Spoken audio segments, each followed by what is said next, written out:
we twali awo ono ngeri gye yali agenze n'abantu mu barracks kwegamba story empanvu yali agenze mu barracks ku bintu birala n'andaba nze nayagala okuntaasa abantu abali basigadde mu barracks be yalekayo ate bano abaaliyo bajjayo emundu bakubagane era ne IGP teyanyamba yawulira nti abadde anyamba ate bazzeemu okubagana amasasi yangoba n'angamba nkuwadde essaawa 2 obe ng'ofulumye mu Sudan. Kati kyateeka mu mbeera enzibu nnyo nti nanoonya engeri y'okudduka nve Sudan. Naye nga ngenze ku embassy yaffe naye teyanyamba lwa nsonga eyaliwo baizeni consulate yaliwo nali nkyamunnyonnyola omusajja n'akuba esimu enamba yange ng'agifunye n'angamba wengenda okujjawo nangenda kukutta era consulate n'angamba esimu giteeke loud nenjiteeka loud omusajja n'ayogera ebigambo bino nti I'm going to come and shoot you in front of your fucking ambassador. Kati consulate yatyanya okusingako nze nemba nga ndi forced okudduka noonye engeri kijinfuluma Sudan bwentyo we nafuluma Sudan n'emmotoka zinalinda zonna mu katale nazirekayo kuba natya nti we nazituulamu bajja kuntegeera omusajja anzite nezo nazo ne zigenda bwe zityo era badriver abamu bazivuga ne bagenda mu tawuni endala abamu ne batunda abamu ne bagenda ne London kati obusuubuzi bwange sente ne ziggwawo era ebintu kwegamba ebintu bingi nnyo naye ng'ekiri okusaawo eno nze ng'omu ku bantu abafiirwa e Sudan tugenda okwekalakasa okw'emirembe era IGP twamuwandiikidde kopi ntambudde nayo yiino era ngenda kuwaako gwe tugenda okwekalakasiza Prime Minister mutwalira kopi leero agirisiivinge finance yarisiivizeeko kopi trade nagiwadde ne kasiita ngenda kugibatwalira era nga nsaba kasiita etambule etukulembere kuba yekulembera abafuzi. Mugenda kwekalakasiza wano Sudani ku border. Tugenda kwekalakasiza wano. Tugenda kutambula tugende wa Prime Minister kuba tukimanyi nti Prime Minister yakwatibwako ensonga ya minister. Ensonga yaffe eri mu cabinet. Era Prime Minister yakulira cabinet y'aba ministers. Twagendayo omuntu wakutubuulira nti tugenda kubakolako naye ffe tuli mu kutya kuba parliament sente zino yaziteeka dda mu ggwanika tutya nti sente zino ekiseera kyazo kiri kumpi kuggwako awo wennyini nabadde mmaliza ne nkubuuza ekibuuzo nti ani abba Sudani oba wano kuba tulaze process parliament ekiza sente zibeerewo n'abawo endagaano wakati wa Uganda ne Sudani nebanga endagaano eyo weeri ani abba katuleme kumuyita mubbi ani wemputtu alemedde sente zino for what reason kyekisinga obukulu kubanga parliament bweyisa cabinet ng'eyisizza ministry of finance nebawa ne balocatinga sente ne zigenda mu ggwanika nga zigenda kusasula abantu ba South Sudan okuva lekyayisibwa omwaka oguwedde bagwali mwezi gwa 9 paka olwaleero esente waliwo akagrupu entono yasasulwako era nayo katundu kyokka nga bamaze n'okusayininga sovereign guarantee nti bano bomubawe then bwe mubabala muwene bano kati olukalala ne lukoneraawo sente tezisasulwa ogenda n'olaba mabegako abo bataddewo akakiiko aka Ernst and Young abamu bakawakanya bano bannaffe ba Rashid olwokuba bali frustrated era bawaayo empapula zaabwe akakiiko aka Ernst and Young kaliko challenges nyingi. One, Sudan si ye yakalonda yinza obutakakirizaamu. Two, kale kaliyambye gavumenti okwongera okumanya ani mutuufu okuva leka atuula omwaka oguwedde n'okutuuka olwaleero tetumanyi ripooti eyafuluma teyaliiko figures teyaliiko bayise ate baali beekugidde wakati wa 2008 ne 2013 n'olwaleero abakyafiirwa baliyo n'abaali ab'emabega baaliyo scope nga ntono nnyo. Kakati fenga reason gye tuwa esente bwe ziva mu mikono gy'Abannayuganda abamu ku bano baagula kasooli ono akugambye esente zonna ze yalina mu bulamu ez'emmotoka zonna ze yali atunda yazirekayo abalala baali bakoze contract nga ziwedde tebasasulwa kuliko ne gurupu y'abasomesa baali basomesa mu masomero ga South Sudan officially abanja kakaaga mutwalo 15,000 eza dola bwe bulamu bwe emyaka gyonna gye yamalayo tebamusasudde sente.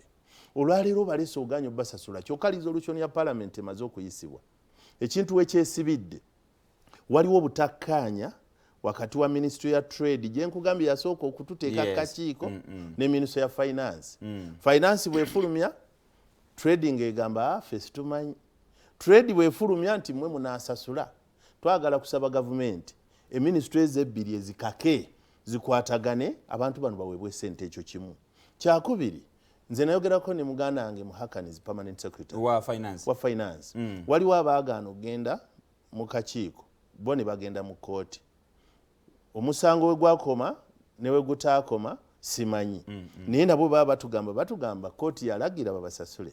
Nabo tebakola ki? Tebasasulwanga. Kaakati bw'oba oganye okusasula n'abakooti, oganye okusasula ne bana ababonyebonye emyaka 10, oganye okusasula abayisiddwa n'abatayisiddwa, essente zino oyagala palamenti ziyayisa ziddeyo nga ssente ezitera ogenda mu zi districts z'owulira ezituuka ne baga nti tezaakoze. Mirimo tegikoleddwa. Kaakati tulina okutya era abasuubuzi bano ffe nga Kasita okubawagira okwekalakaaza.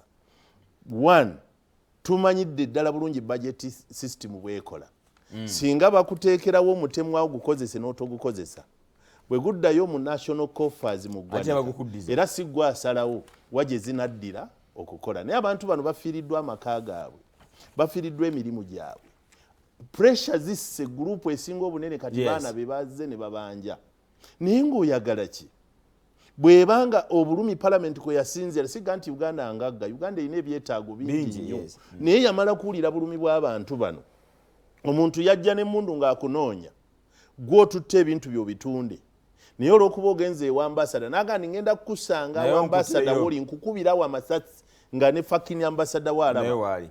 Kakati Uganda ne relaxinga. Eyo tosobola kuddayo Uganda ne relaxinga. Abasajja aba Eritrea, Ethiopia, Kenya, South Africa tulina obukakafu nti palamenti bwe yatambula n'etuuka e South Sudan baabalaga obujulizi nti bano twabasasula. Era balina evidence ku ekyo. Uganda yo etalikkirizanga kola kintu mu kiseera kyakyo yabaaki. N'olwekyo ssente zino ezibakaayanya kati wano ng'olese claims endala ezitanaba verified. Ziri mu Uganda. Temulowooza nti ekikaayanya bano nti ziri bweru. Bw'omala okukola MOU ey'okuwola n'oteekawo n'omuwendo gw'onoowola. Nze nga Ssekitte yali kakiiko akasooka nkulayirira ng'ompadde olunaku lumu n'onteerawo data ne fayiro zonna ze nnina. Mu lunaku olwo owulira nkubulira nti onaalindeko onaafune ordinarily teweetaagana balinga abalowooza balinga balowooza nti tulinde Yesu Kristo Jesus ajaveti ng'olukalala luno. Ladies and gentlemen, basuubuzi be baasuubula, si Yesu ye yasuubula, si bannabbi, abasuubuzi baasuubula era balina okusengejja okukakasa abantu bano balina kubamu akatonda be yawa obuyinza obulina ssente zino. Sudan bwe yali eganye okuwa bannakenya ssente nga tenabana kujja mu East African Community, abannakenya abeekalakaasa oba Kenya yaggalawo booda yaayo ne Sudan, lwampaka Sudan nebanga efiirwa ssente nezinoonya gye yazijja ategenze na mu ndagaano ne bawa ssente zaabwe. Bannayuganda bwe beekalakaasaako bo nga bagamba booda tugigadde. Eyaleeta olutalo okutugguzayo yali Afandi Kihura. Ku mulundi ogwo Mwami Rashid yakulemberamu nange naliko. Ne tulumba booda ne tugigala ne bibaasi ne biroole nga toyita. Toyingira Sudan. Ku mulundi ogwo batwegayirira kwe kukola endagaano oba ya 2016 oba samuya. Ne babaako abatono basasula aba contract just kutta kino. Naye bano bonna abasooka okukaayana tekuli n'omu yafuna $5 ameka olw'ataano. Kakati ne tulowooza kiwedde ne batwegayirira ne tutuula ne security zonna abantu ne babakakasa tugenda kukola final list tubasasule. Singa tujjayo list ezize zikolebwa zikutama n'okutunulira eno ya South Sudan, eno ya parliament, eno ya trade, naye nga mulimu common names abafaanagana bosobola okujja mu kati bano bo bafune okuva le twamutandika paka olwaleero. N'olwekyo ffe nga tetunnatuuka kuggala booda kubanga ate ekyo ekikola nakyo kijja kujja. Kuba kimadde mbuuza nti kati wona mugenda ku ewa prime minister kitwalayo nsonga bbiri. Esooka ye head of government business. Kituufu. Ssente zonna azimanyiiko era ebyokusasula bino abimanyi kuba biyise mu cabinet. Buli lunaku bwe tuwandiika nga Kasita nga tukyali ku front line nga tebannakola the South Sudan Claimant Traders Union, ffe twali tuli ku front line. naye okuva ku olwo n'olwaleero buli lwe bakola batuwa kopi era olugituwa tuwandiikira prime minister akimanyi. Namba 2, gavumenti bwebanga erina kyeganya okussa mu nkola nga MOU zaakolebwa ne ssente zisuubirwa, Sudaani yawandiika ebbaluwa nagitunulako kobwenti negiweereza prime minister gwe tulumba. Naye muga nti sebo abantu bano abaali approved temunnabawa ssente, kakati mwagala twapuruvinga abalala tutya, musasule bonna abaamaze muleete abalala nabo tuwe ssente zaabwe kintu kive mu ddiiro. Sudan Yes. okusinziira ku ndagaano yayo ne Uganda Yes. yakkiriza abo abakakasiddwa baweerwe ssente. Yes. Era n'eraga mu banka yaayo. Yes. Nti ekakasizza obweyamo nti gundi mubawe Uganda emusasudde. Yes. Era ffe tujja kusasula Uganda Yes. ku interest rate Yes. mu bbanga bweriti. Exactly. Era Uganda ebanja Sudan ku bantu abo. Era ne interest okuva ku olwo Sudan ejja gisasula. Naye Uganda yo tenawaayo ssente eganya okuwaayo ssente. Kati wetubuuza ssente ezo ziri ludda waani azirina ani azivunanyizibwako. mbadde njagala kusaba rediyo TVN awo twagala okubuuza enoonye muganda wange muhakanizi annyonnyola ensonga kubanga EPS wa Ministry of Finance enoonye Honorable Amelia Kyambadde Minister of Trade ffe gye twasookera era gye tukyatwala n'obubaka olwaleero enoonye Prime Minister bonna benkumenyera bawandiike era bakimanyi terefayina erina obusobozi ne capacity Yes. etuuka bano bonna gye bali bwe banaaba tebakkiriza kujja wano ebajjeko amaloboozi bajje batubuulire lwaki baganya okusasula abantu already abali verified n'abo be balina okuverifyinga nga ssente tezinaddizibwayo egende President Museveni tuyinza omusparinga kubanga ye si yajja okusasula ye yayisa yakulira kabineti yagamba nti mugende maaso musasula abantu bano looni njikkiriza ne ssente omutemwa ne guteekwawo singa ate kati tukayanira mutemwa mulala kwongerwako kwogo gwasooka okukola ki okuteekebwayo naye n'ogwatemebwa gugenda kuddizibwayo nga ssente ezitakoze ate bazalocating kati omuntu ye alimu ak'ebyobufuzi bw'alowooza nti zandibulukikira ate mu bululu bwalowooza bw'ati omugaano otya nolwekyo abasuubuzi bano kyebavudde bagamba katuwe kalakaase tugende wa Prime Minister Mirembe baluwa yesaba police guidance si lukusa esaba ne kasiita okubagayidinga kubanga ffe on record tetukolangako strike nenyaga bintu neyonoona bintu twagala mirembe era twakkiriza okubagayidinga nga bo beekulembeddemu mu kibinja kyabwe kyonna oba munene oba mutono oba yafiirwa abantu oba banka zitutte property ku bantu abasubulira South Sudan ng'olukalala lwabwe luli mu gavumenti teri n'omu akyalina makaage banka ezaano zaali zibawoze ministry president yasooka n'alagira emabegako eri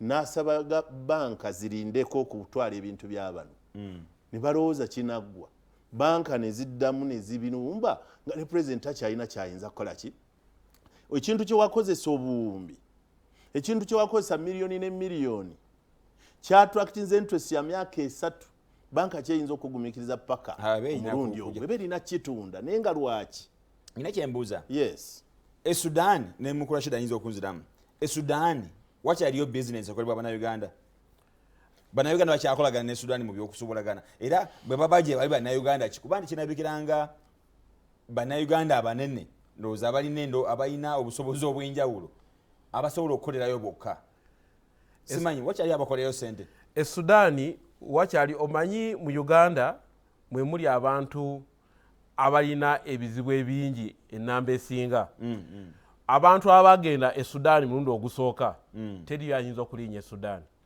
era mwe mulinze twakola omulimu omunene nga tugera ne we balinyira baasi ono ku Arua Park nga twegayirira abantu tuyingira paka mu baasi temugenda Sudan mugenda kufa era ne tuwandikira ne Minister wa Trade nga yakayingira mu office Amelia Kyambadde muyimiriza abasuubuzi bagenda kufa nga n'olutalo temunabaawo era ffe abasaba government officially nti batuteera akatale ku border Abannayuganda babasibire ku border basuubule Omusudani bw'akubba tumukwata tutaase n'obulamu bwana Uganda kuba Omusudani bw'akubba n'amanya nti ogenda kukwogera akutta abantu betwakafiirwa bazibu nnyo okuboogera ku ssaawa eno era nze nga sinavaayo twafiirwa ne chairman waffe yali musajja wa Bududa yali chairman waffe nga nze sinafuuka chairman yayimiriza abasudaani nga bali kukuba abatembeyi omanya Sudaani yali terina katale konna era petrol station zali teziriiyo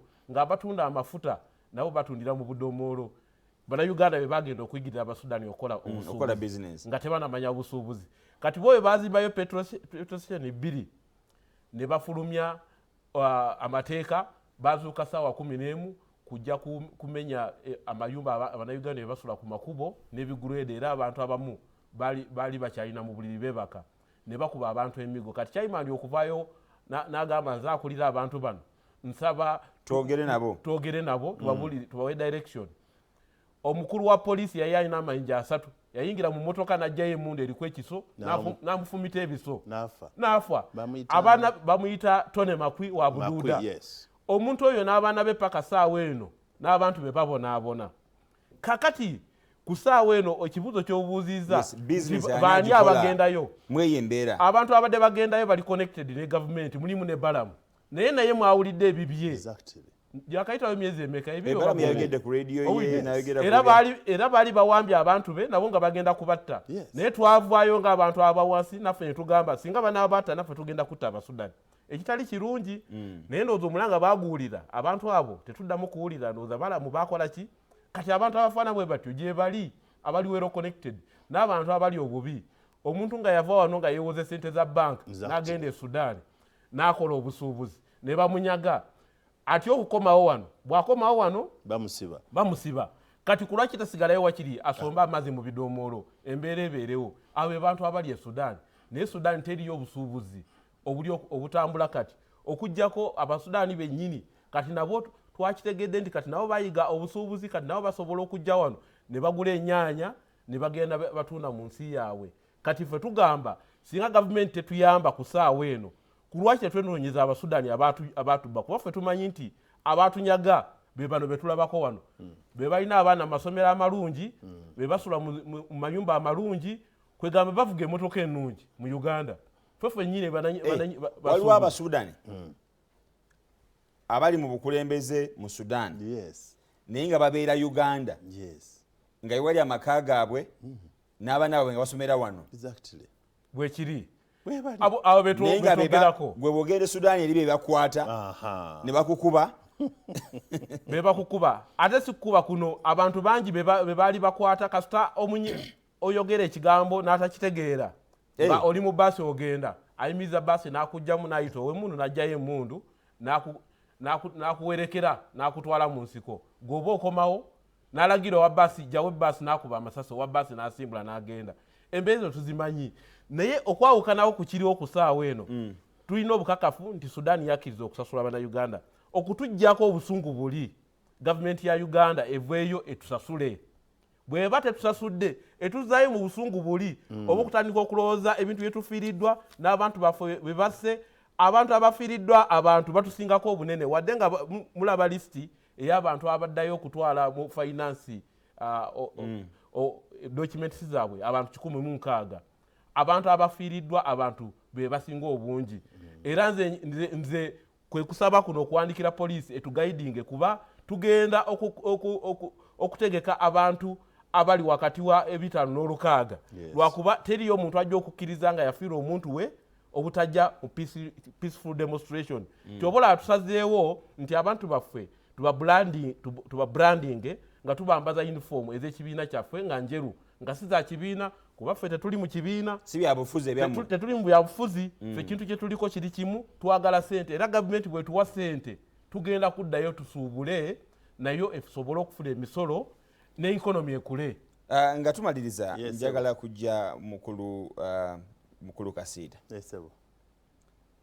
gavumenti efunamu ki mu bannansi baayo okuba nga babonaabulira mu nsi endala kubanga bw'oŋŋamba oli bw'ayimirira nantegeeza nti Bannayuganda bafa e Sudan okuggyako nga ono ali mu bizinesi y'emmotoka bw'agivaamu nze wembanga ndi mu gavumenti nga nze ngenda ogikola nyinza okuba ngamba nti after all ono bw'afiirwa nze nfunamu naye bwebanga si kyekyo gavumenti efunamu ki ku Bannayuganda okubonaabona e Sudaani nezinga emikono bweti olabye amaanyi ne pressure eteekeddwawo gavumenti okutandika okulowooza ku baana baffe abakuba ekyeyo babatikka ano zi kampuni abamu babatunzi abalala bakola naye wawulira amaanyi agamala okuggibwayo emikutu egy'enjawulo n'abantu okugaa nti gavumenti eveeyo etandika okuyamba guidance. Kakati reluctance eyo ndowooza gavumenti eyinza okuba nga terina kyefunamu mufe okubonaabona naye ate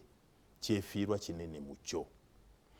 Kenya mu 2008 bakubagana ne bookya emmotoka ng'eza Kenya bazireka, Tanzania bazireka, nga bookya emmotoka eya Uganda ne bookya emmotoka ya Rwanda, nga ne kye bagamba nti pulezidenti wammwe ayozaayozezza akalulu akafu.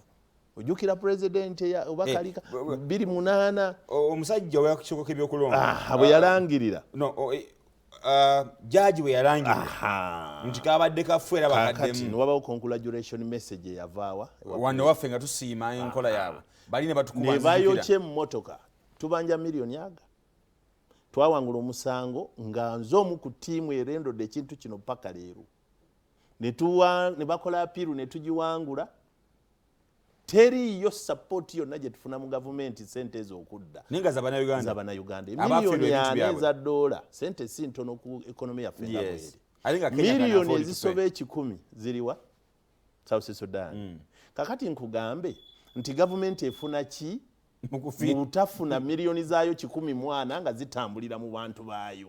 Nolwekyo ekyo kibalo ekiteetaaga nakumala kulowooza nnyo rocket science n'osalawo busazi nti enough is enough. Abantu babawe sente zaabwe economy etambule. Economy bw'eba etambula omusolo kwe bagujja.